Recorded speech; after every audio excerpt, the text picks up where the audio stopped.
The first moment I saw him, he wasn't looking at me. He was tracing the crooked edge of my porch railing with his fingertips, like he could feel the truth about my life through the wood. And for a reason I still can't explain, I felt my whole world shift, as if someone had finally noticed the part of me I'd tried so hard to keep hidden. Before we move on, I need to be honest with you. My heart sank when I saw that 99% of you watch my videos but don't subscribe. It truly means the world when you do. It helps stories like this find the people who need them. So please take a second to subscribe, and don't forget to tell me where you're watching from. I love seeing your locations. It reminds me that stories really do connect us, no matter where we are. I think maybe that's why I'm telling this story at all, because some truths sit so heavy in the chest that the only way to breathe again is to let them out. So if stories like this remind you how fragile love and trust can be, then stay with me, subscribe, share this moment with someone, and let's walk through the wreckage together. I didn't expect anything to change that morning. I woke up to the familiar heaviness in the house, the kind that settles into the walls when two people stop touching each other's lives. The kitchen smelled like cold coffee and last night's silence, and the clock on the stove blinked its stubborn green numbers like it was tired of counting the hours we no longer shared. My husband had already left for work. He always left early now. Maybe to avoid me, maybe to avoid himself. The porch had been sagging for months. I told him about it more times than I could remember, but he brushed it off the way he brushed off everything I said lately, with a distracted nod, a half-hearted "I'll get to it," and a quick retreat back into the blue light of his phone. So when I finally hired someone to fix it, I didn't expect anything except the sound of tools and maybe a bill I'd have to hide from our joint account. I wasn't looking for trouble. I wasn't looking for anyone. But trouble doesn't always look like danger. Sometimes it walks up your steps with quiet hands and sawdust in its hair. I heard his truck before I saw him. The engine rumbled down the street, steady and patient, like someone who never rushed unless the work demanded it. When I opened the door, the morning air smelled faintly of cut pine, though he hadn't even unloaded a single tool yet. He stood there, broad-shouldered, sun catching on the fine dust clinging to his curls, inspecting the porch like it had spoken to him in a language only he understood. He nodded once, slow and thoughtful, before introducing himself. His accent wasn't thick, but it curled around certain words like warm hands around a cup of coffee. All I remember thinking was that his voice didn't match his rough exterior. It was too gentle, too aware. I stepped back to give him room, but he didn't step inside. He stayed on the porch, running his fingers across the warped boards with a kind of reverence, like the damage mattered to him. No one had touched anything around here with care in a long time, not the porch, not my heart. He asked me a few simple questions about what needed fixing, and I answered, but my voice felt strange in my own mouth, too soft, too unused. He listened without interrupting, which caught me off guard. My husband used to interrupt me constantly, even when he swore he wasn't trying to. But this man, he listened the way people do when they're used to reading between the lines.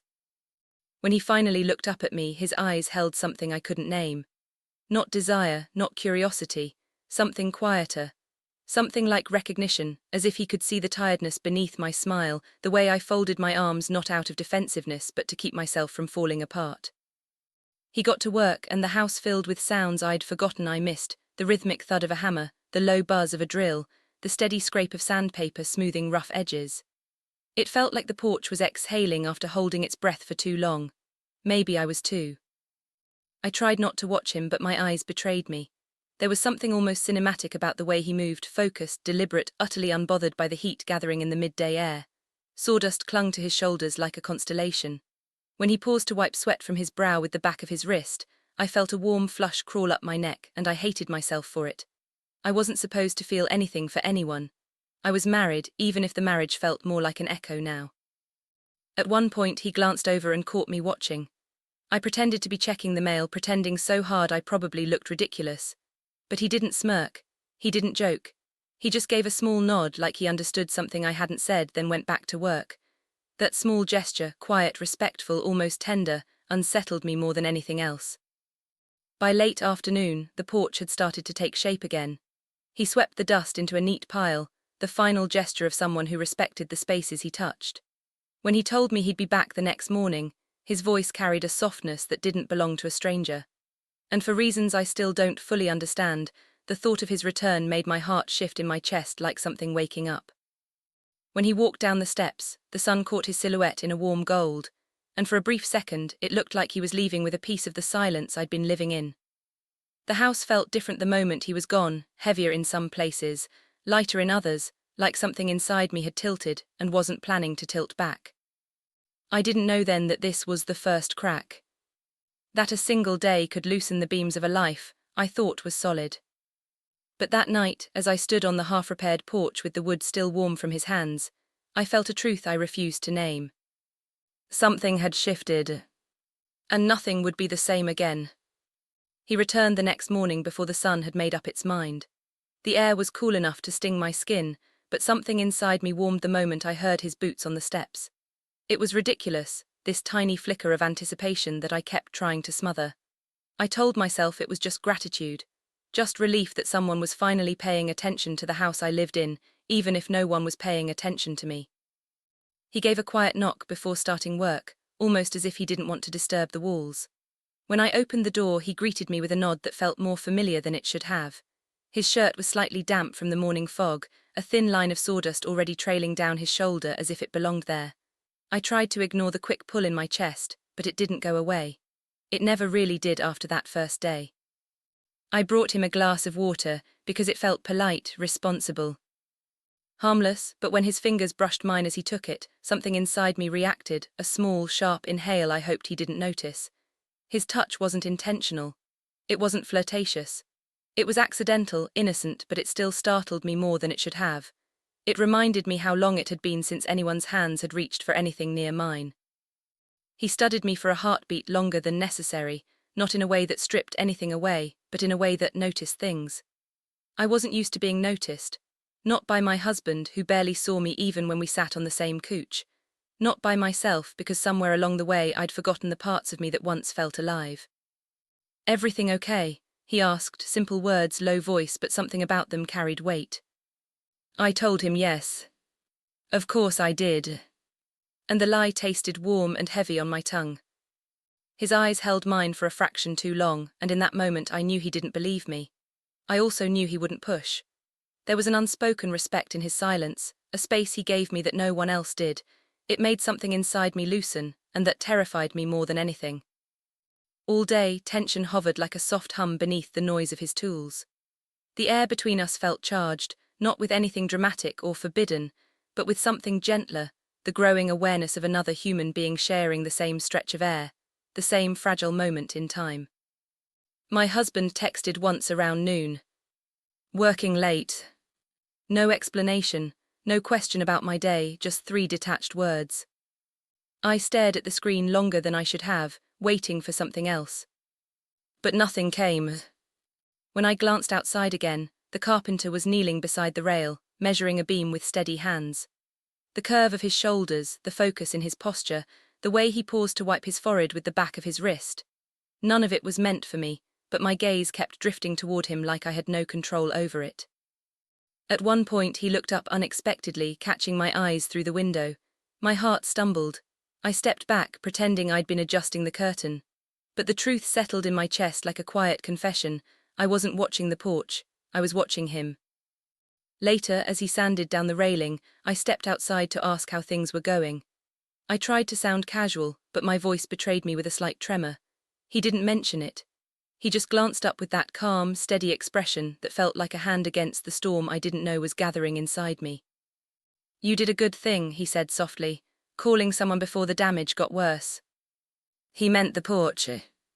But the words landed somewhere deeper. I swallowed hard, unsure why the comment made heat rise in my throat. Maybe because no one had affirmed anything I'd done in a long time. Maybe because he spoke to me like I mattered. As the afternoon light stretched long across the yard, our conversations grew a little easier, though they stayed safely on the surface, the weather, the wood, the stubborn foundation beneath the steps. Yet every simple exchange felt threaded with something unspoken, something neither of us dared pull. When he packed up his tools for the day, the sun was melting into the horizon, painting everything in shades of gold that made the world feel softer, almost fragile. He paused before leaving, his hand resting on the railing he'd just smoothed. "It'll hold," he murmured. "Once it's finished, it'll be stronger than it was before." I nodded, but my thoughts weren't on the wood anymore. I kept wondering if he could hear the truth cracking inside me, that quiet fracture where loyalty met longing, where loneliness met possibility. He stepped down the stairs, his boots thudding softly against the earth. I watched him walk away, the space around me tightening as if something was being pulled too far, stretched to its limit.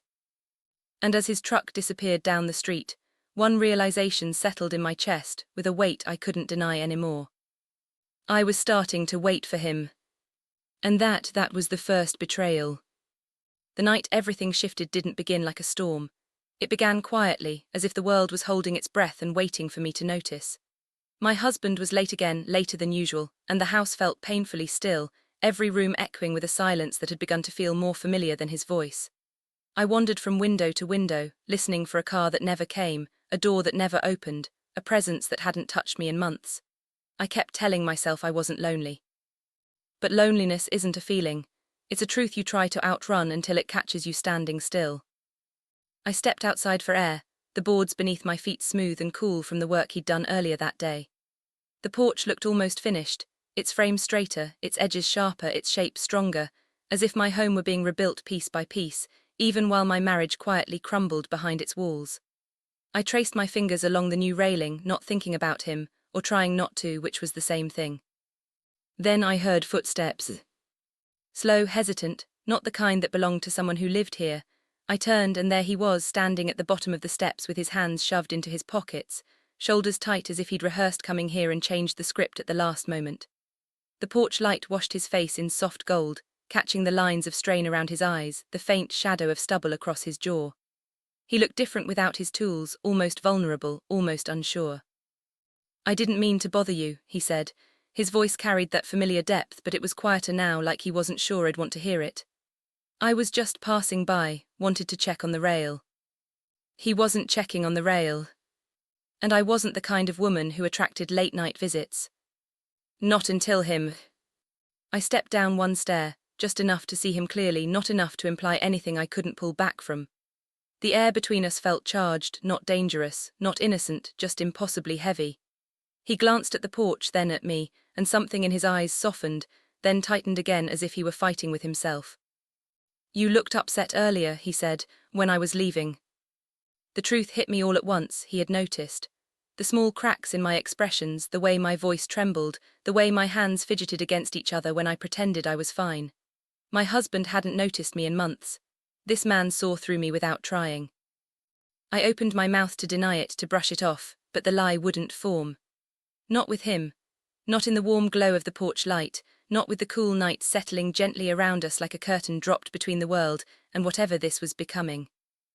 "I'm just tired," I admitted, the words falling out before I could swallow them back.